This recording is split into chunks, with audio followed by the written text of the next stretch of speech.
"You're not a priority anymore, Mom." Just like that. No pause, no shame, no hint of what I'd meant to him for 45 years. I stood by the kitchen counter, holding a tray of homemade lasagna I'd baked for them, him, his wife, the kids. It was still warm in my hands, and suddenly, I didn't know what to do with it. They didn't know I was in the hallway. I had just let myself in, like I always used to. I still had my spare key, though something told me I wouldn't for much longer. I heard voices from the living room, low and fast, just enough to make me pause. "Your mom is too much," Sandra was saying, her voice tight. "Dropping by unannounced, bringing food we didn't ask for. It's like she wants to move in." "I know," Jeff replied, "but I've told her. She's not a priority anymore. We've got our own life. She needs to back off." Not a priority. I stood there for a few seconds, unsure if my knees would hold. Not busy, not overwhelmed.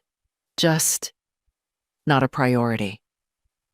I quietly opened the front door and stepped back outside, making sure it clicked softly behind me. The lasagna I left on the front steps. The drive home was silent. No music, no radio. Just the sound of my own breathing and the occasional creak of the old Volvo. The same car Jeff had begged me to buy him 12 years ago for college. I'd bought it, of course. That and everything else. Back in my kitchen, I made myself a cup of tea. The kettle whistled like it always had. Nothing had changed, and yet, everything had. I sat at the little round table with the chipped edge and stared at the wall. There were pictures on it. Jeff at age 4, grinning without front teeth. Jeff at his high school graduation with me beside him, my hand tight on his shoulder. Our family vacation to Cape Cod in 1996. All of it. Mine. My moments, my sacrifices, my pride. I raised him alone. His father left when Jeff was 10. I never blamed the boy. I worked 2 jobs, sometimes 3. I saved for his education. I helped with his first mortgage. I looked after his kids when Sandra went back to work. I never asked for anything in return. Not a thank you, not a card, not even a proper seat at Christmas dinner.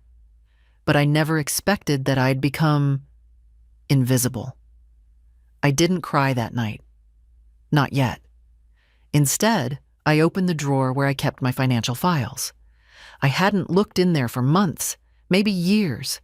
Old check stubs, bank statements, a folder labeled Jeffrey. I had written his name in careful cursive. There were receipts, private school fees, camp payments, orthodontist bills, the down payment for their current house. Over $180,000 in total, I realized, flipping through. I never saw it that way before. I didn't give him money. I gave him peace of mind, freedom, opportunity. And now I wasn't even a priority. I didn't sleep that night. I moved from the chair to the window and back again. I thought about all the times I swallowed small humiliations for the sake of family harmony. About how Sandra never looked me in the eye. How the kids didn't know my birthday unless it popped up on Facebook. How Jeff hadn't hugged me properly in years. I thought about the will, too. My house was modest but paid off. I had some investments left from my years at the clinic and my husband's pension. Nothing extravagant, but enough to make a difference. Especially to people like Jeff, who always had a need. But now, I wasn't a priority. So maybe it was time I made some changes. Quiet ones, like I'd always made. But this time, not for them. For me. I woke early the next morning without needing an alarm. My body was restless, as if it hadn't forgotten what happened the night before. The words echoed again before my feet even touched the floor. "You're not a priority anymore." I sat on the edge of the bed for a long time, watching the light stretch across the carpet, the kind of pale morning sun that used to feel peaceful. Today, it only showed me dust in the corners and how thin my patience had become. I made coffee. Not the fancy kind Jeff and Sandra drink, but the instant one I've always kept in the tin. A teaspoon, boiled water, a splash of milk. The mug warmed my hands, but not much else. When the cup was empty, I walked to the secretary desk in the living room, the one that used to belong to my mother. I opened the main compartment and pulled out the brown envelope where I kept what I called my emergency list. It wasn't really for emergencies. It was a habit I picked up after Jeff left for college, just a way to keep track of where the money went. I laid the documents out on the table, one by one. $3,200. Car loan co-signed in 2010. $11,000. Sandra's certification course, paid in 3 parts. $7,850. Braces for Madison, their eldest. $5,000. Temporary help for Jeff's business plan that never got off the ground. $28,000 down payment for the house. Another $9,600. Monthly contributions to the kids' school fees for 4 years. And that was just the visible part. There were unrecorded things too. Groceries, gas cards, birthday money from Santa. I had told myself every time, this is what family does. This is what love looks like. But love, I'm learning, has another side. One I'd ignored for too long. The mail came mid-morning. I heard the slot click, and a stack of envelopes thudded to the floor. Among them was a glossy invitation with gold lettering. You're invited. Sandra's business launch event. I wasn't sure whether to laugh or tear it in half, so I did neither. I slid it under the newspaper and walked away. Around noon, I decided to leave the house. I needed air. I put on my walking shoes and my old beige cardigan and headed toward the park. It was quiet there, as always. A few joggers, a couple walking a dog. Ducks making lazy paths across the pond. I sat on a bench where Jeff once took his first steps. I remembered the way he wobbled forward, arms outstretched, and collapsed into my arms, giggling. I had cried that day, overwhelmed by joy. Now I sat in the same spot, feeling something like grief. I stayed there for over an hour. When I got home, I called my bank. The woman on the other end had a bright, rehearsed voice. Good afternoon, Riverlands Bank. How can I assist you today? Yes, I said calmly. My name is Lynette Baxter. I'd like to speak with someone about pausing my automatic transfers and reviewing the power of attorney on my accounts. There was a pause. Certainly, Ms. Baxter. One moment, please. A minute later, a man named Gerald came on the line. He asked for some details, then politely confirmed, yes, I had several monthly transfers going to my son's household. Utilities, tuition contributions, one insurance policy. He read them off like items on a grocery list.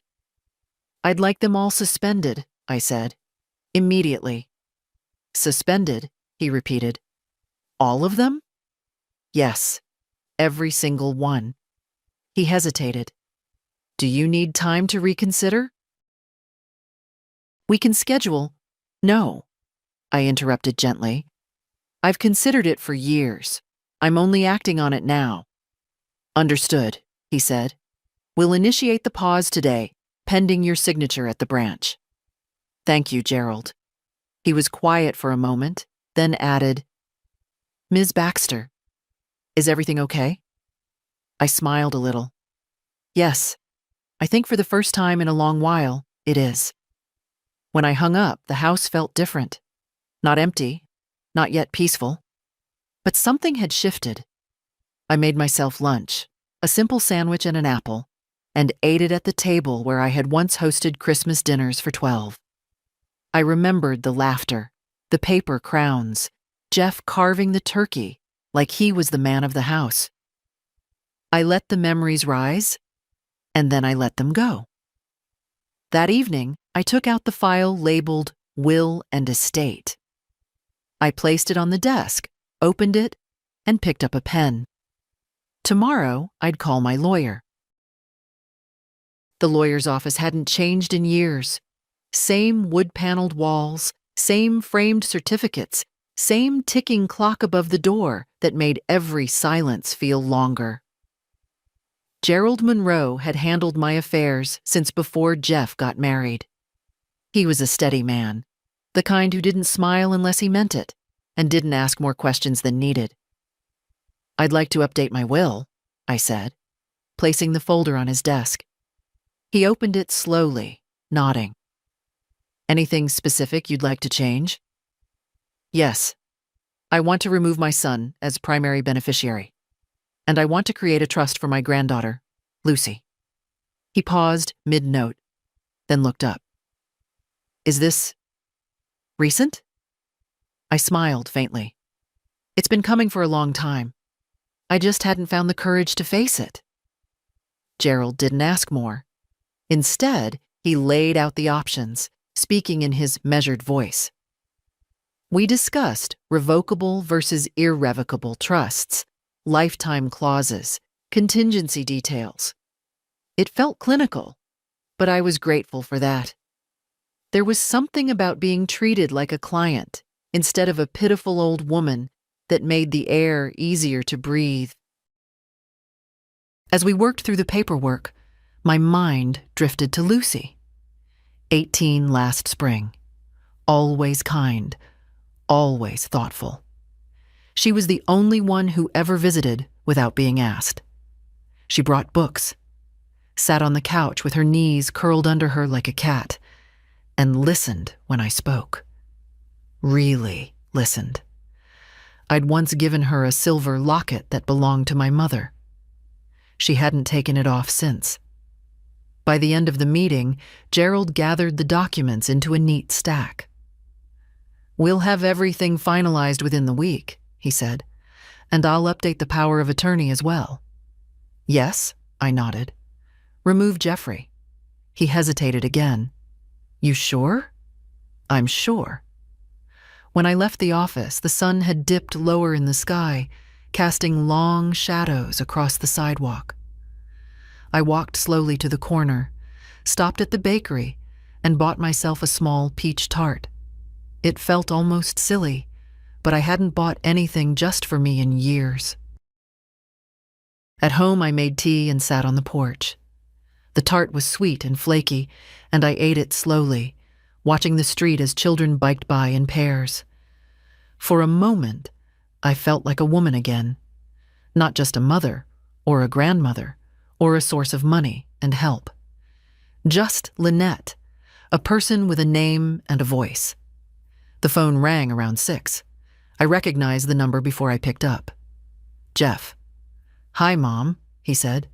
His voice was oddly upbeat, the way it gets when he wants something. "Hey, Sandra and I were thinking, are you free this weekend? Maybe come over for brunch? Lucy'll be there." There was something careful in his tone, something rehearsed. I could almost hear Sandra pacing behind him, whispering lines. They'd found out. About the accounts. About the lawyer. Something had shifted.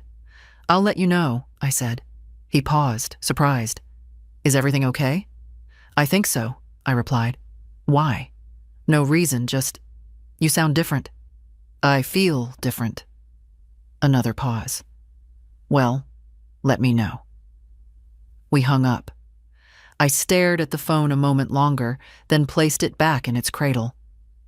That night, I didn't sleep. But it wasn't the old kind of sleepless, the restless, heavy kind. It was clearer, quieter. I spent the small hours sorting through things I hadn't touched in years. Photo albums, notebooks, letters Jeff had written from college, back when he still needed me. One particularly creased one read, "Thanks, Mom. I couldn't have done this without you." I ran my fingers over the words, remembering the boy who'd written them, and wondering when exactly he'd disappeared. At some point, I pulled out the sweater I'd been knitting.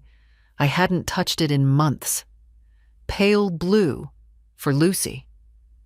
She had picked the yarn herself on one of our walks downtown. By dawn, I had finished the left sleeve. Saturday arrived with pale sun and an unexpected knock on the door. I wasn't dressed yet, still in my robe, hair pinned sloppily, the kettle barely whistling on the stove. I opened the door just a crack, expecting maybe the neighbor with misdelivered mail, but it was Lucy. "Hi, Grandma," she said softly, holding up a brown paper bag. "I brought scones, fig and walnut." I stepped back without a word and let her in. She moved like she always had, light-footed and quiet, placing the bag on the kitchen counter, opening cupboards without asking, setting out 2 plates and butter. I liked that about her, how she didn't ask if she could help. She just did. We sat at the kitchen table as the steam from my tea curled into the morning air. "I heard," she said after a long silence. I didn't ask what. "Dad came home from work yesterday, fuming," she went on. "Something about your grandmother freezing the accounts and overstepping. He was pacing around like someone stole his keys." I took a slow sip from my mug. "He kept saying it wasn't fair, that you didn't tell him, that you were being dramatic." I looked at her. "Do you think I'm being dramatic?" Lucy broke a scone in half. "I think you're being overdue." I smiled then, really smiled. She reached across the table and touched my hand. "I'm glad you finally did it, Grandma. You've given them enough. Dad doesn't see it, but I do. All of it. The rides, the tuition, the grocery bags, the way you were always on call for their life." I swallowed against something rising in my throat. "I always thought," she continued, "that if you disappeared one day, they wouldn't notice right away. But the bills would." She said it without cruelty, just truth. The silence stretched. Then softly, I asked, "Are you ashamed of me?" Her head snapped up. "What?" "Jeff said I'm not a priority anymore, that I'm too involved. Too much." I paused. Sometimes I wonder if I've made myself ridiculous in giving so much, expecting something back. Lucy's eyes filled with something fierce and sad. "You're not ridiculous. You're rare." The kettle clicked off. I got up to make a fresh pot of tea, needing the movement. My hands shook only slightly now, but it was a steady sort of shake. One I knew how to carry. Lucy stayed until noon. We didn't talk about money again. We talked about the sweater I was making her, about her classes, about a boy she liked, Jonas, a music major who wore too many rings but made her laugh. When she left, I stood at the window and watched her walk down the street. She looked back once and waved. That small gesture filled me more than 100 brunches ever could. The rest of the day passed slowly. I did laundry, changed the sheets, watered the hydrangeas. And then, sometime after 4, I remembered something that made my chest tighten. Tomorrow was Sandra's birthday. I used to keep a note in my planner. I'd buy her flowers, always lilies, and a gift certificate to that skincare place she liked. One year, I even baked her favorite cake from scratch, despite the arthritis in my hands. This year, I hadn't bought a thing, and for once I didn't feel guilty. I wondered if they'd notice, if they'd call and ask if I'd forgotten, if they'd be surprised to learn I hadn't, that I simply chose not to act. At 7, the phone rang. I didn't answer. At 7:30, another ring. Then a text. "Hi, Mom. Just wondering if you're feeling okay. Sandra sends her love." I didn't reply. Instead, I opened the drawer where I kept my old notebooks, the ones with grocery lists and half-written poems. I found one page from last winter, just a line I must have written in a moment of pain. They only love the part of me that gives. I stared at the sentence for a long time. Then on the line beneath it I wrote, "Let them learn to love the part that doesn't." Sunday morning began with a breeze carrying the scent of cut grass through the open window. I stood barefoot in the kitchen, slowly slicing an apple. The house was quiet. So quiet it felt like it was listening to me breathe. That silence had once frightened me. Now it felt like a clean page. By noon, I'd received 3 more texts from Jeff. "Mom, did you get my message? Sandra's wondering if you're okay. Call when you have a moment, please." Not a single mention of her birthday, just vague concern, suspiciously timed, as if it were ticking alongside a realization. At 2:15, the doorbell rang. I wasn't expecting anyone. I paused mid-sweep, my broom still in hand. I glanced through the peephole. It was Jeff. I didn't hesitate. I opened the door. He stood there with a strange mix of confidence and discomfort, wearing his weekend sweater and that faintly furrowed brow he'd had since childhood, whenever he rehearsed lines in his head. "Hi," he said. "Hi. I was in the neighborhood." Of course he was. I stepped aside. "Come in." He walked in like someone used to the space but not quite at home in it anymore. His eyes darted toward the kitchen, then the hall, as if scanning for signs of disorder or drama. "You've been quiet lately," he said, as he sat down at the dining table. "I've had a lot to think about." He cleared his throat. "Look, if this is about what I said—" "It is," I interrupted gently. "But not just that." He blinked. "It's about years of giving," I continued. "Of showing up, paying, organizing, bending backward to be useful, and slowly watching myself disappear in the process." He sat back, arms crossed loosely, not defensive yet, but not open either. "I didn't do it to be owed," I said. "But I thought, somewhere deep down, that love would make room for me." Jeff looked down at the table. A tiny chip in the wood caught his gaze. "Sandra's been tense," he muttered. "It's been a hard year. And I understand that. I've understood that every year since you were born." His jaw tensed. "Jeff," I said, "when you told Sandra I wasn't a priority, you weren't saying something new. You were naming a truth that's been growing between us for a long time." He didn't speak. I leaned forward, elbows resting gently on the table. "You wanted to know why the accounts were frozen, why the payments stopped. It's because I needed to find out what part of our relationship existed without them." He looked up then. His eyes were uncertain. "And?" he asked quietly. I smiled, not bitterly, but not with warmth either. "We're about to find out." We sat in silence. The kind of silence that isn't awkward, just full. Heavy with things we hadn't said in years. "Lucy told me you changed your will." "Yes." He nodded slowly, a long breath leaving his chest. "And you gave her the trust." "Yes." Another pause. "She's young," he said. "She doesn't know how complicated this all is." "She knows enough to show up. She knows enough to ask how I'm doing without asking for anything." I could see his mouth twitch, like he wanted to argue but couldn't find solid ground.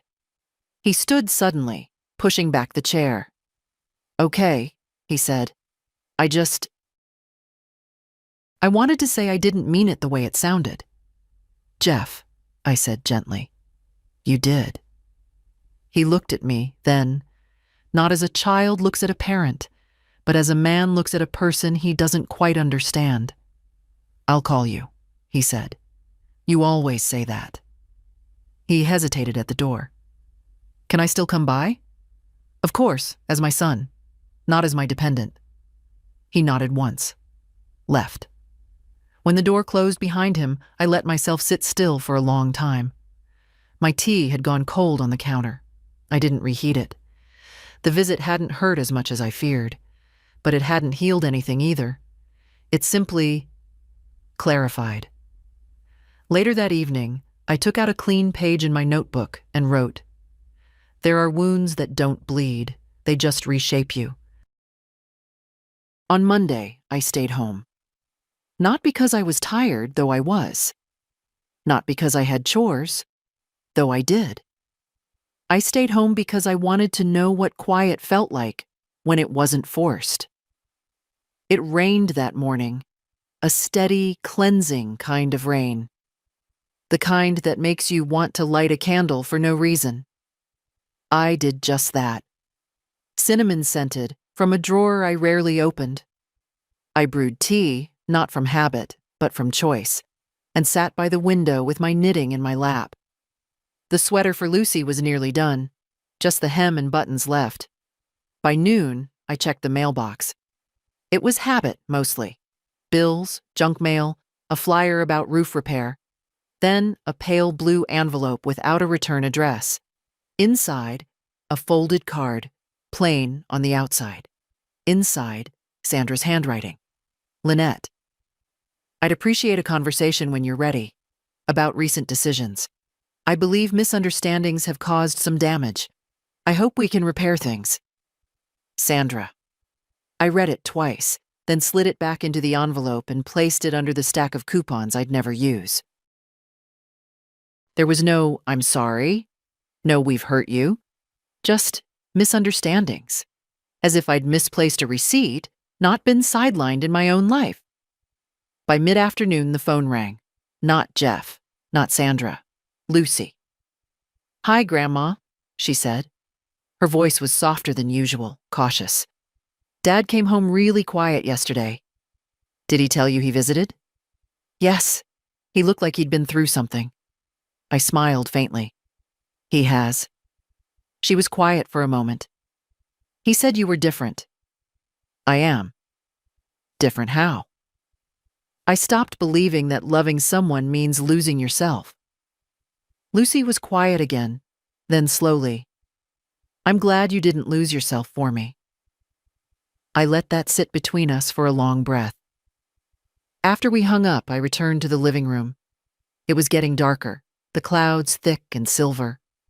I lit another candle, opened the windows just a crack, and let the breeze carry in the scent of wet pavement and pine. I thought about Sandra's note, about Jeff's silence, about how some people apologize with words and others just leave the door cracked open and wait. But I wasn't waiting anymore. Instead, I found the manila envelope from Gerald Monroe, my lawyer. The trust documents were there, notarized, final. I held them for a moment, not like a weapon, but like a shield. I had something of my own now, not just money, but boundaries, direction, a new chapter that didn't start with someone else's needs. That night, I pulled out an old shoebox from the top of the closet. It held all the letters I'd written and never sent. Mostly to Jeff, a few to myself, one addressed to who I was before everything. I read one from 2012. Jeff had just taken out a second mortgage. I had covered it. The letter was short. "I hope this helps. I know you're trying. I just want you to know that I see you. I still remember when you couldn't tie your shoes. I'm proud of you. Always. Mom." I folded it again, pressed the edges tight. I wasn't sorry for giving, but I was done believing that giving should be endless. That evening, I wrote a new letter. To the woman who made it through. You were never just a mother. You were a builder, a healer, a compass. They forgot, but you didn't. And now you remember. Let that be enough. I placed it in the box. on top of all the others. Then I turned off the lights, sat by the open window, and listened to the rain. Tuesday morning brought a strange quiet. Not silence. There were birds outside, the low hum of a lawnmower on the next street, the usual tick of the hallway clock, but a different kind of stillness inside me. Not sadness, not numbness, just a calm that came from having no more illusions left to lose. I spent most of the morning in the sunroom. That was always my favorite spot, even when no one else seemed to care for it. The windows faced the backyard, and the garden I once kept with such care had grown wild over the past few years. Jeff used to say we'd hire someone to maintain it. He never did. I liked it better now, in truth. Overgrown, unruly, free. I was pruning dead leaves from a potted fern when the doorbell rang again. Not Jeff, not Lucy, Sandra. I opened the door without expression.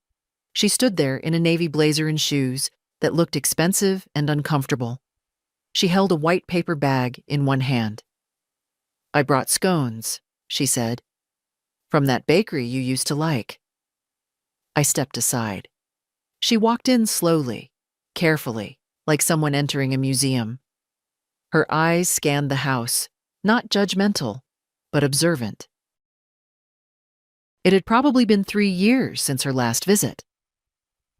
"I didn't come to argue," she said, placing the bag on the kitchen counter. "I just thought, maybe we could talk." I didn't offer tea, didn't ask her to sit. She cleared her throat. "Jeff's been upset. I think he's trying, but he doesn't always know how." I nodded. "Neither do I some days." Sandra hesitated. "I read your note, the one in the will documents. Lucy showed me. That startled me. I didn't know she asked me to read it," Sandra said quickly. "She said I needed to." We stood in silence. She looked smaller than usual, or maybe I just wasn't shrinking anymore. "I know I haven't made you feel welcome," she said after a moment. "I was never good at that. I didn't grow up with closeness. I never knew how to share space with someone who doesn't expect anything." "I didn't expect anything at first," I said. "Just to be included." Sandra looked down. "That's fair." She reached into her bag and pulled out a folded piece of paper, a note in her handwriting. "I wrote this last night. Not because I think a letter fixes everything, but I thought maybe you deserve to see me try." I took the note and placed it on the table without opening it. Not out of coldness, but because I wasn't ready to believe her yet. Maybe later. "I'm sorry," she added, voice thinner now, "for all the small ways I made you feel less." That stayed with me. For all the small ways. She left quietly after that. No hugs, no promises. Just a quiet exit, and a quick, almost fearful glance over her shoulder, as if she wasn't sure whether I'd call her back or let her go. I didn't call her back. But I did sit at the table staring at her note for a long time. Later that day, Lucy came by again. She didn't mention Sandra's visit. Instead, she pulled out a book and started reading aloud while I finished the last stitch on her sweater. By sunset, the hem was done. "I've never had something made just for me," she said, pulling it on. It was a little loose, the way she liked. She twirled once in the hallway mirror. I looked like someone loved me. "You do," I said softly. She hugged me then, not politely, not briefly, fully, like I wasn't someone fragile but someone solid. When she left, I finally opened Sandra's letter. It wasn't long. Just a few lines, written in that neat script of hers. "I think I've been afraid of you, of needing you, of being reminded that I didn't build this family alone, but you were always there. And I see now that it wasn't your presence that overwhelmed me. It was your grace. and how little I offered in return. Wednesday was the day I usually drove to the grocery store on Maple and Fifth, a small place where the staff still remembered my name and packed bags with care. But this time, I stood in the aisle by the cereal longer than usual, staring at a box of granola Jeff used to like. I used to buy 2 at a time, one for me, one for their pantry. I put it back on the shelf. When I came home, I found an envelope tucked into my screen door. My name, in Jeff's handwriting. No stamp, no address. Just paper, folded by a hand I knew better than my own. I didn't open it immediately. I left it on the hall table, beside the lamp he broke when he was 9, and glued back together with glittery school glue. Instead, I made soup. Potato leek. It was the one Lucy always asked for in winter, though it was mid-spring now. I diced slowly, methodically. Every sound in the kitchen, the knife, the simmer, the quiet hum of the fridge, felt louder than usual, like the house was breathing again. After dinner, I sat at the dining table with the envelope in front of me. I opened it. "Mom," it began, "I've been thinking a lot about what you said and about what you didn't. I want to explain, but I'm afraid explanations sound like excuses, and I know you've had enough of those." He was right. I think I let Sandra's boundaries become mine. I let our pace become a wall between us. I told myself I was protecting you from tension, but I was just making room for my own comfort. I failed you there. There was a part of me, still small, still bruised, that wanted to cry at that. But I didn't. I miss being your son. I mean really being your son. Not just the person who calls twice a month or shows up when he needs help. I've been thinking about when I was little and how safe I felt around you. That safety didn't come from money or meals. It came from you never withholding anything. Not your time, not your concern, not your love. And I've withheld everything in return. That line stopped me. I read it again. I want to rebuild something with you. I don't know how. But if you'll let me, I'd like to try. Not because I want back what I lost, but because I want to learn how to give the way you did, even if it's late. It ended there. No signature. No love, Jeff. Just that single sentence. Even if it's late. I folded the letter carefully and placed it in the shoebox with the others. Not to bury it, but to hold it close. It didn't undo the past, but it meant the silence might finally be cracking. That night, I dreamed of the backyard as it once was. Jeff at 7, chasing fireflies. Lucy, smaller, in a dress with pockets, clapping when one landed on her palm. I stood at the porch, watching. There was no fence, just grass and light, and a breeze that didn't sting. When I woke, the air was still warm, and I wasn't afraid of hoping. Thursday afternoon brought an unexpected visitor. I was folding laundry in the den when I heard the knock, 2 sharp taps, then one softer, like someone unsure if they should be there. I opened the door, expecting Lucy, or maybe even Jeff again. But it was my neighbor, Miriam. She and I had shared a fence for over 30 years, traded tomatoes and gossip in equal measure, but we'd drifted in recent years. I don't think we'd had a real conversation since her husband passed. "I saw someone slip a letter in your door yesterday," she said, stepping inside without waiting. "Didn't look like junk mail." "It wasn't," I replied, motioning toward the kitchen.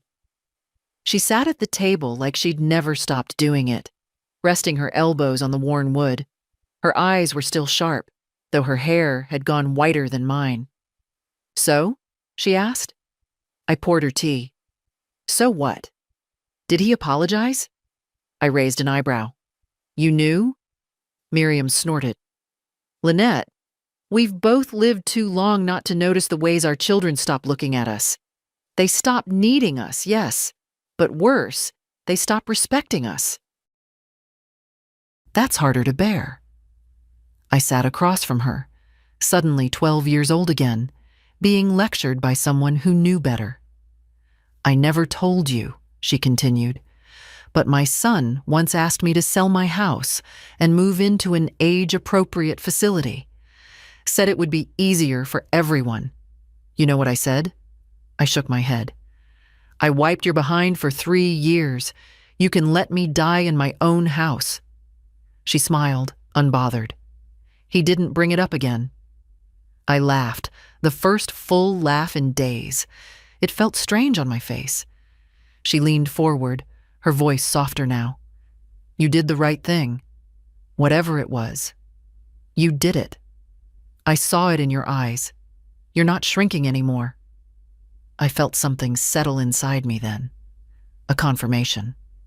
Not that I was right, but that I was real. Seen. Not ridiculous. Not dramatic.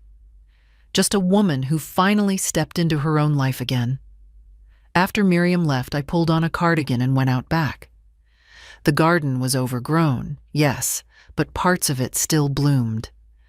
I knelt slowly, my knees protesting, and cleared a patch of wild grass around the lilies. They were stubborn, those flowers. Coming back year after year, no matter how neglected. I was brushing dirt from my palms when I saw Lucy standing by the fence. Need help? She called. She climbed through the gate without waiting for an answer, carrying 2 mugs of lemonade. We sat on the porch steps, sticky from the spring air, watching the light stretch long across the yard. Dad told me you read the letter, she said quietly. I nodded. She didn't ask what I thought. She just waited. He's trying, I finally said. I don't know if it's enough, but it's more than nothing. Lucy turned her mug in her hands. Sometimes people start late. Doesn't mean they shouldn't still be allowed to start. I looked at her. She had that same tilt in her head Jeff used to have when he was her age, that blend of doubt and hope.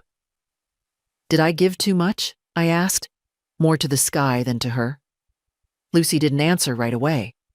Then, slowly, you gave what you had. That's not the same as giving too much. We sat there until the sun dipped low. Before she left, Lucy kissed my cheek and said, "You're my blueprint, Grandma." And somehow, that mattered more than anything else I'd heard all week. Friday started like most days. Tea, the crossword, slippers I refused to replace. But something felt different. The air in the house was lighter. Or maybe it was just me. I hadn't slept well, but I didn't feel tired. There was something under my skin, humming like a quiet current. Anticipation, perhaps, or preparation. At 9 o'clock, the doorbell rang. Jeff again. He stood with a cautious smile, holding a paper bag. "Coffee and muffins," he said. "From that place on Sycamore you used to like." "You remembered," I said. He winced a little. "Lucy reminded me." I let him in. He moved slower this time, as if careful not to impose. He glanced at the furniture like it might have changed since his last visit. It hadn't, but something in him had. "I've been thinking," he said as we sat down, "about how you must have felt these past few years." I didn't interrupt. He needed to say it his way. "I think I took you for granted," he continued. "Maybe I thought you'd always be there. And maybe I didn't want to face how much I still needed you." He paused. "I know I said you weren't a priority, and that was cruel." It wasn't even true, not really. It was just convenient. I looked at him, really looked. He wasn't the boy I raised, but he wasn't quite the man I'd grown distant from either. Somewhere in the middle, trying to choose who he wanted to be. "I want to start showing up," he said. Not for money. Not when things fall apart. Just because you matter to me. I didn't respond right away. I broke the muffin in half. Lemon poppy seed, the kind I used to bake on Sundays when he was little. You don't get to make a speech and erase the last decade, I said gently.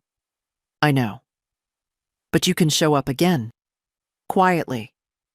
Repeatedly. That's how trust gets built back. He nodded. His eyes were glassy.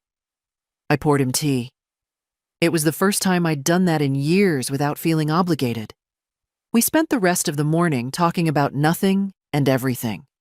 The neighbor's new dog, a roof leak he was finally fixing, Lucy's plan to apply for grad school, ordinary things, soft things. As he was leaving, he stopped at the door. I know you changed the will, he said. I met his eyes. I didn't come to ask you to change it back. I raised an eyebrow. I came to ask if someday, when you're ready, we could talk about what it means to earn a place in it. That stunned me more than any apology could. Later, I sat at my desk and opened the drawer that held the updated documents. I didn't touch them. Just looked at the folder, then closed it again. That evening, I made dinner for one. But I set 2 places. Not because I expected anyone, but because I was no longer shrinking to fit an empty chair. Saturday came with sunshine and birdsong, the kind of morning that used to slip past unnoticed. I sat on the back porch with my coffee, wrapped in the blue shawl I hadn't worn since Harold's funeral. I'd kept it buried in the bottom drawer for years, as if softness were something I wasn't allowed anymore. But today, I wanted it. I wanted to feel the weight of something that had once held me during sorrow, and now, quietly, was holding me through something else. Around 10, Lucy arrived. She carried a small cardboard box. "Photos?" she said, grinning. "We're doing a slideshow for my final project, and I figured you might have the best ones." I let her in, and we sat cross-legged on the living room floor like she was 6 again. She opened the box and began sorting. Me holding baby Jeff. Jeff in a Halloween costume too big for him. Harold in his paint-stained jeans by the old shed. "Grandma," she said, holding up one photo. "Who's this with you?" It was me. Hair longer, smile tired but soft. Standing beside a younger woman in a nurse's uniform. "That's my friend Alma," I said. "We trained together. She moved away years ago." "Arizona, I think. You looked happy." I was tired, but yes, happy. Lucy stared at the picture. "You were a whole person before Dad and I, huh?" That made me laugh. "Yes, I was." She paused. "I forget that sometimes." "Most people do. That's why you have to remind them. Gently. Firmly." She nodded. We spent 2 hours flipping through memories. When she left, she hugged me the same way she had before. Tight and certain.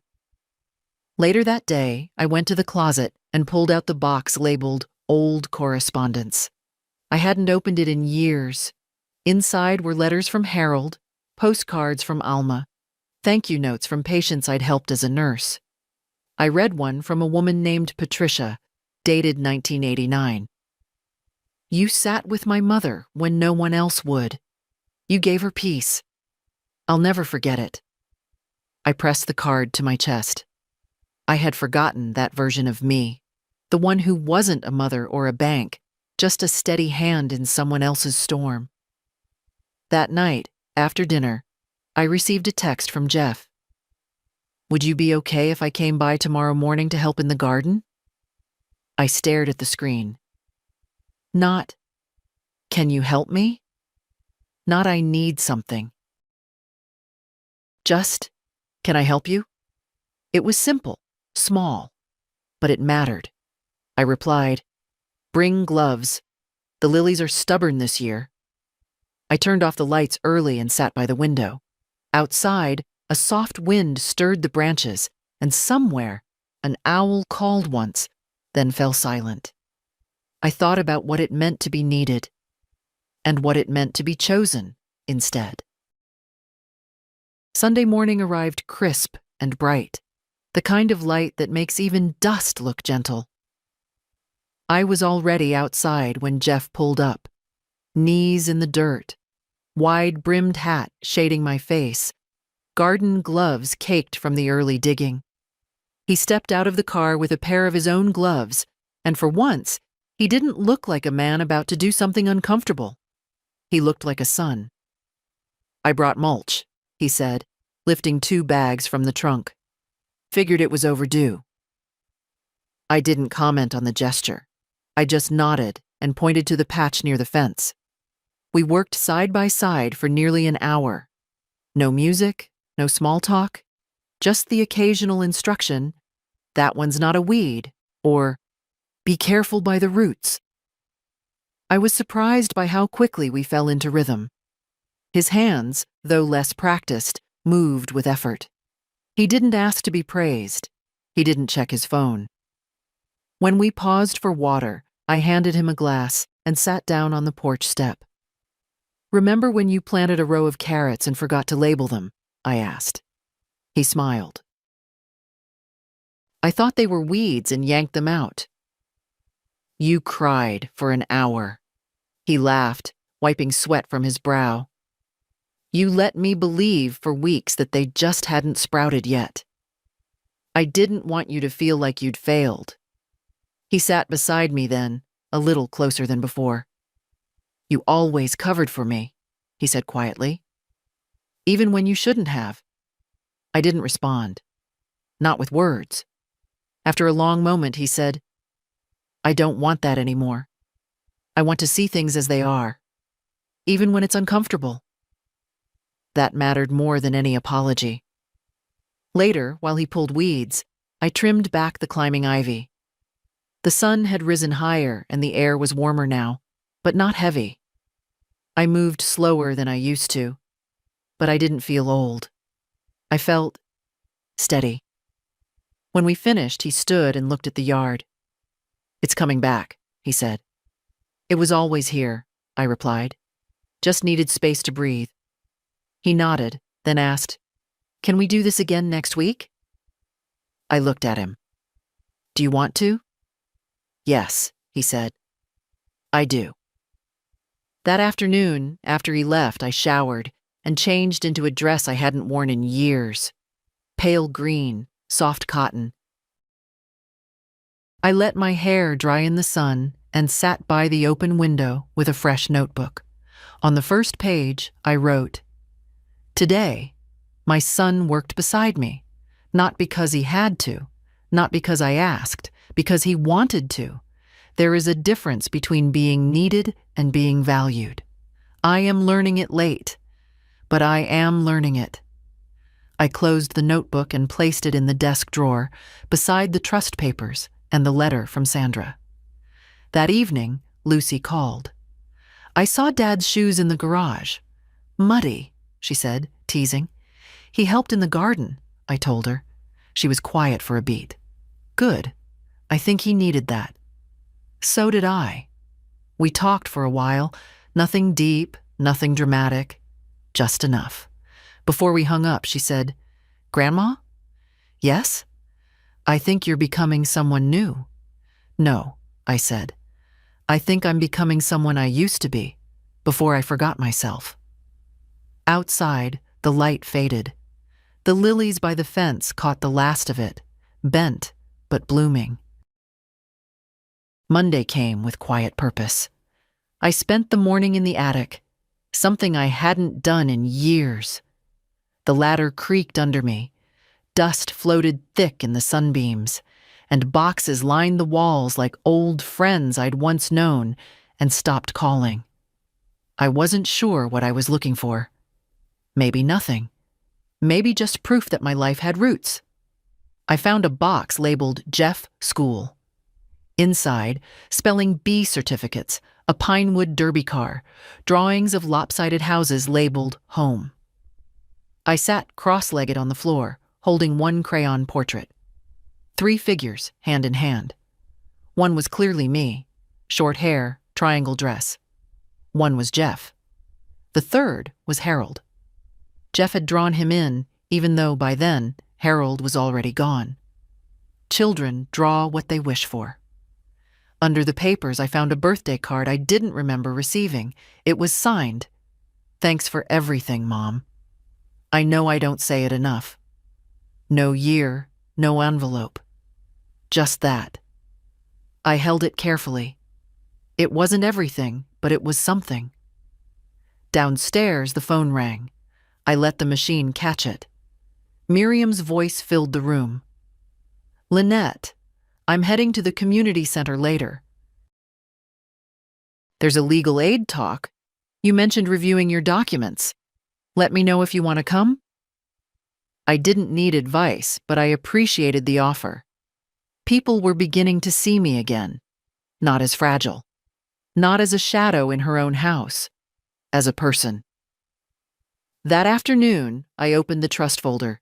Everything was in order. Lucy's name was clear, firm. There were clauses for healthcare, contingencies, timelines. I had done it carefully, but now I wanted to do one more thing. I called Gerald, my lawyer. "I'd like to add a clause," I told him. "An addendum." He asked what kind. "A letter," I said. "Not legal, just personal. I want it attached to the documents. Something Lucy will read one day, not now. Later, when it matters." He didn't ask questions. He just said, "Bring it in when you're ready."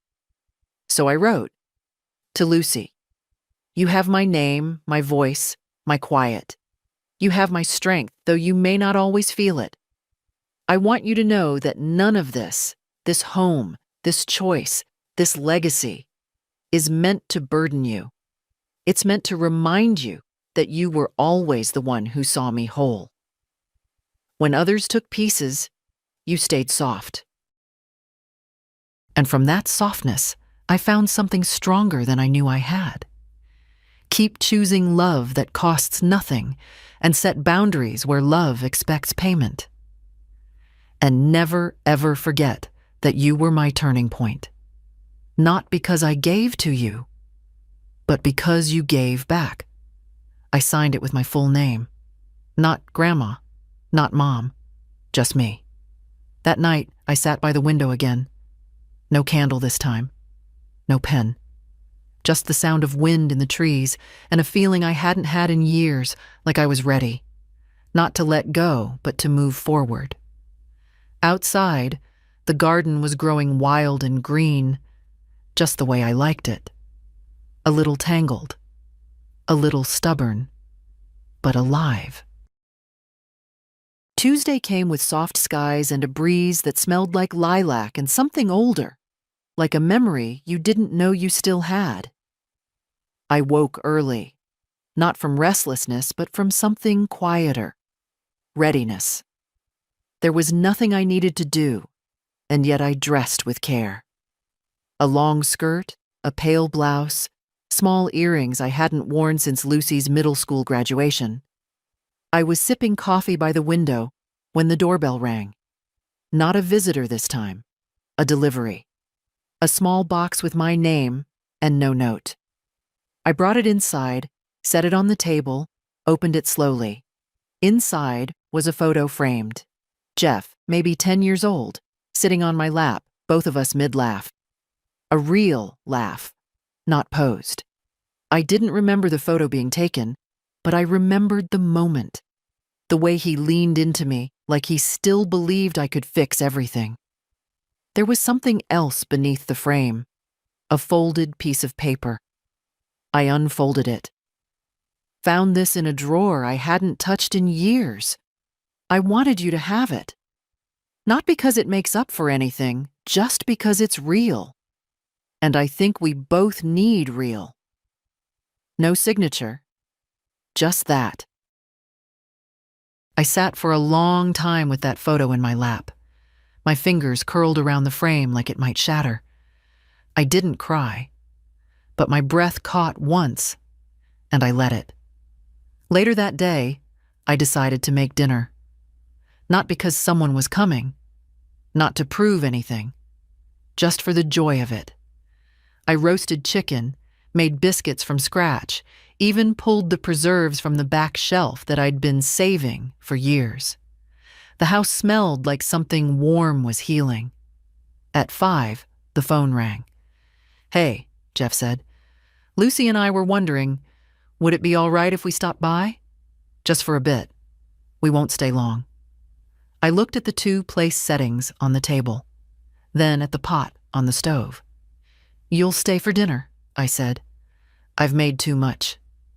There was a pause. Then, "Okay, thank you." They arrived an hour later, both carrying something. Jeff had a basket of fresh herbs. Lucy brought a notebook and handed it to me. "I've started writing about you," she said, cheeks slightly pink, not as a character, as a presence, a constant. I didn't know what to say, so I just held it. Dinner was simple, quiet, good. We didn't speak of the will or money or the long shadows between us.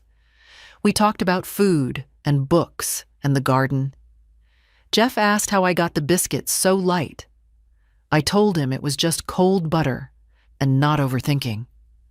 Afterward, Lucy helped with the dishes, humming softly. Jeff stepped out to the porch. When I joined him, he was standing with his hands in his pockets, looking out at the yard. "You ever think," he said, "that maybe we both forgot how to reach for each other?" I didn't answer right away.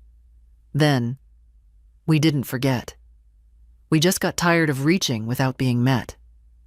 He nodded slowly. "I want to be better at that." "You are, Jeff. You're starting to be." He turned toward me, something close to peace in his eyes. "I know I've lost things," he said, "and I know I don't get to claim them just because I've changed my mind. But if you ever feel like there's room again, I'd be grateful." I looked at him, this grown man I'd once bathed, fed, defended, and later distanced. "There's room," I said, "but not the kind you fill by accident, the kind you earn by staying." He nodded. Before they left, Lucy hugged me like she always did, whole, full, without reservation. Jeff hugged me too. For the first time in a long time, it wasn't stiff or half-hearted. It was a son's hug. After the door closed behind them, I stood in the kitchen with the leftover warmth still in the air. I picked up Lucy's notebook and opened to the first page. She is not a symbol. She is not a ghost. She is the breath between generations, the silence that holds the weight, and the hand that never dropped the thread. I closed the book, heart full in a way I hadn't felt in decades. Tomorrow, I would walk to the post office. I had a letter for Gerald. Not to change anything, just to add one more clause. One that said, in case he truly comes home, not just to visit, but to stay, I would like to leave the door unlocked. Wednesday morning, I woke with the light already spilling across the floor. No alarms, no plans. Just a full breath and the steady rhythm of my own feet as I moved through the house. I opened windows. I changed the linens. I watered the lilies. It felt like ceremony, though no one else would have seen it that way.